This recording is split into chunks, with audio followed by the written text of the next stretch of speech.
jazz lover, and welcome again, wherever you are in the world, and welcome to the Jazz Intersection Interviews. We have the pleasure to have with us on this segment virtuoso pianist, innovator, composer, and producer, Mr. Vernell Brown Jr. And you were just listening to cut from his album, one of his albums, Do You Really Love Me? And you heard some of the title track. Let's talk to Vernell. Vernell, welcome to the Jazz Intersection. All right, thank you for having me. It is indeed my pleasure, my brother. How are things going in Vegas? You live in Vegas, right? Oh, yes, I live in Las Vegas. So what's happening? Are you still gigging at the Freaking Frog? Or? Yeah, I'm gigging at the Freaking Frog. We've got a couple of gigs set up at the Hard Rock, and then also another place, the E String, and then another place over at the amphitheater for Jazz in the Park. Oh, okay. Very good. Very good. Yeah. How long will you be there at the Freaking Frog? Oh, I've been there. How long have I been there? Yeah.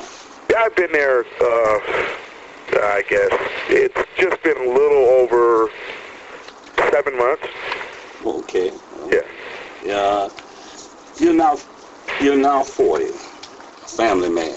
You know, listening to your music, it is without a doubt you are spiritually gifted. And from your bio, I see that you are from a musical family. Yes. Started young, as early as 4, playing drums. Tell us the story of this allurement and passion that led you to your journey to where you are now. Right. So what led me to my journey? Yeah. Tell us about, how you got allured to the music and everything, and then and up to now. Well, I remember as a kid, I was 3, pushing 4 years old. I was sitting on my dad's lap on the couch, and I saw this television program, and there was somebody playing the drum set, and it was music, and I just remember saying, Dada, I want to play that.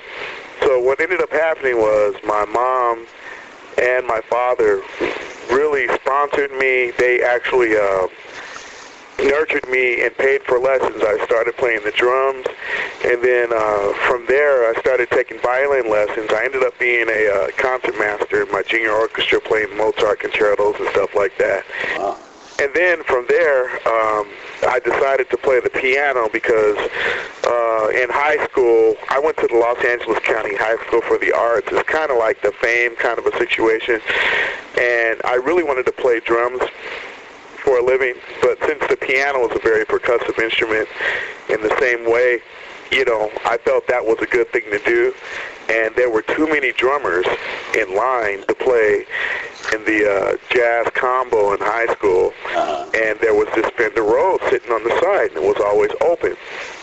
So then what I did was I sat on the Fender Rhodes and then took some classes from the college, like from some instructors, David Baker, how to play bebop, and things like that. And I fell in love with just playing piano because I figured I can grasp, the entire vibe, of playing the violin.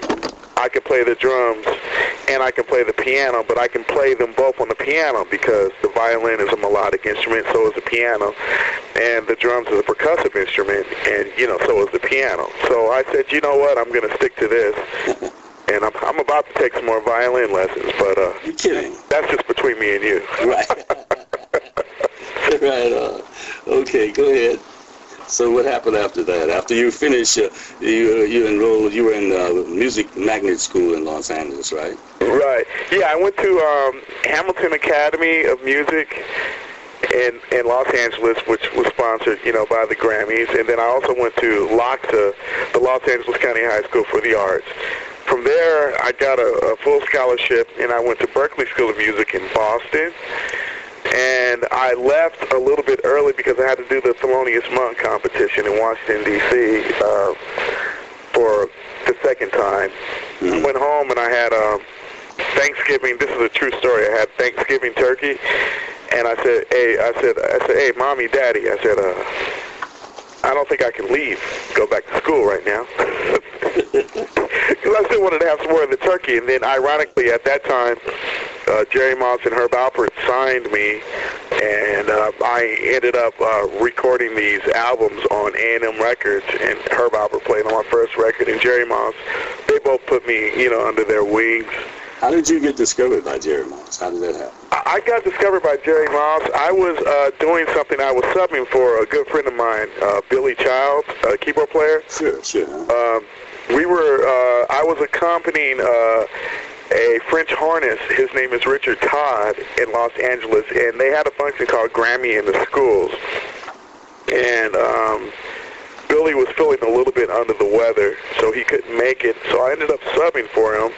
And ironically, in the audience at the Music Academy, Jerry Moss was sitting in the audience, and we played My Funny Valentine. And he got a little teary-eyed. Wow. And my mom and I got a chance to talk to him, and he decided to set me up with a 8-album recording contract. And that was what year? 1989. And you were how old? How old am I? No, you were how old then? 16? That was 1989 and 92. Okay, so you were about 16 years old. Yeah, I was like 16, 17 years old, yeah. All right. Uh-huh. And you ended up making 2 records there with them. Yeah, that was 2 records before Polygram, bought the company. Oh, okay. Yeah, it was 2 records. Yes.